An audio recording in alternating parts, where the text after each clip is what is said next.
Look at the images on a particular monastery and try to puzzle out what they meant. A lot of political history, social history got explained just through the images on the churches. I found that there were churches that had the same types of images on them, not exactly. And then suddenly I learned that they were linked to one another because they were built by noblemen, by princes who had served to liberate Armenia. At Hakhpat in 976, the Queen of Armenia built the main church there, and she again put the portraits of her two sons on them. But in the meantime, one became king, and so he has this fancy turban on, and the other brother later became king of another territory. But again, they're holding a model of the church between them.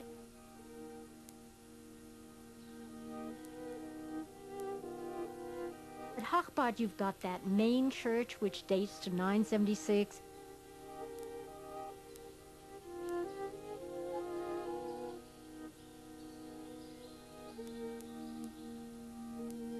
Wonderful intersecting arches keeping the stone vaults up.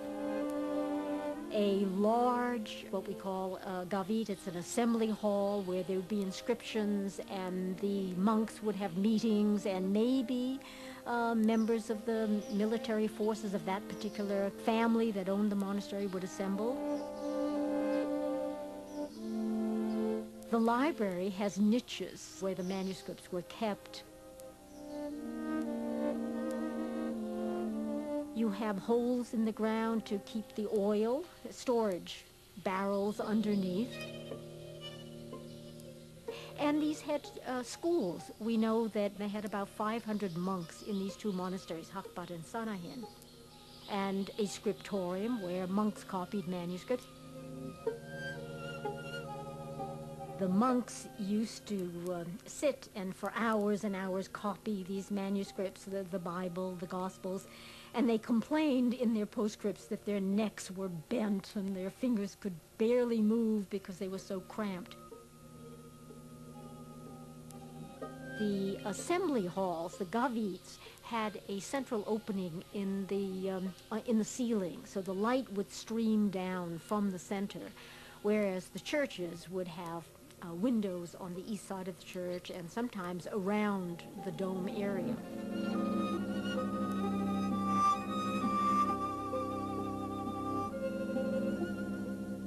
And what we see is the monastery of Noravank, that is the new monastery in the town of Amahu. And again, you've got some interesting sculpture on the front of the building. You have the Virgin and Child. You've got birds in the image. And up above, you've got a huge portrait of God tenderly holding the head of Adam in his hand. And that bird that's aiming right down to Adam's mouth is breathing life into Adam. It's an image of the creation. And to the left, you see the crucifixion scene. So they're showing the whole Christian story, the creation of Adam, and then Christ, who has come to redeem the sins of mankind and lead the Christians to salvation. And then you have an image of Christ with saints on either side of him, and then right above them on either side, there's a pair of birds. And again, in the Middle Ages, in the early Christian art, birds stood for the souls of those people who had died. The idea being they would take flight towards the heavens and be saved. And so the Armenians stick to those images of birds all the way through, from the 5th century to the 14th century, as if that's the focus of their Christianity, is the ultimate triumph over death.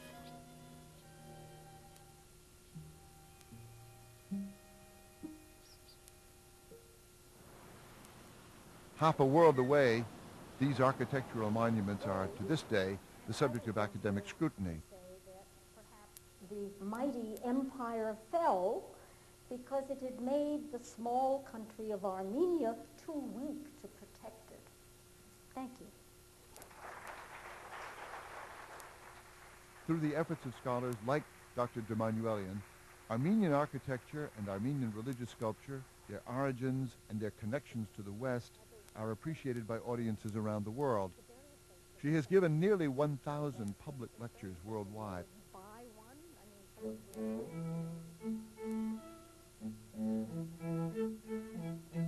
Destroyed by conquering armies and rebuilt time and again, many of these monuments have endured for more than a millennium. Armenian building techniques predate by centuries those used later by Gothic architects in the Middle Ages.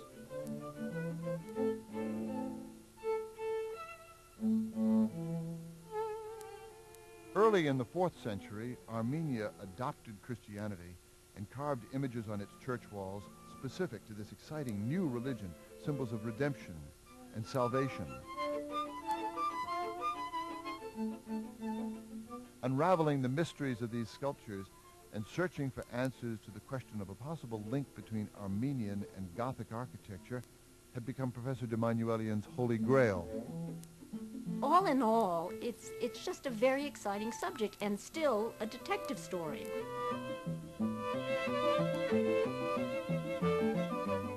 So as an art historian, I'm impelled to keep on going and trying to put things together, trying to get some possible answers to these questions about a possible connection between Armenia and the West. I think the most important evidence so far is that there were Armenians in all the right times and all the right places in Western Europe, so that you can conceive that they brought the building techniques, the ideas to Western Europe. So it's a propelling subject. That is to say, the more you learn, the more you want to learn, and the more exciting what you learn is on the road to finding some of these answers. Many of the answers sought by Professor de Manuelian and her fellow art historians may never be uncovered, but their research is retrieving a rich architectural legacy that nature, time, and human conflicts once obscured. The Armenian monuments that survive may now serve to remind humanity of much more than a once thriving ancient civilization. Their study continually reveals fascinating insights about the origins of Western architecture and the significance of Armenian art and architecture in the history of the Christian religion.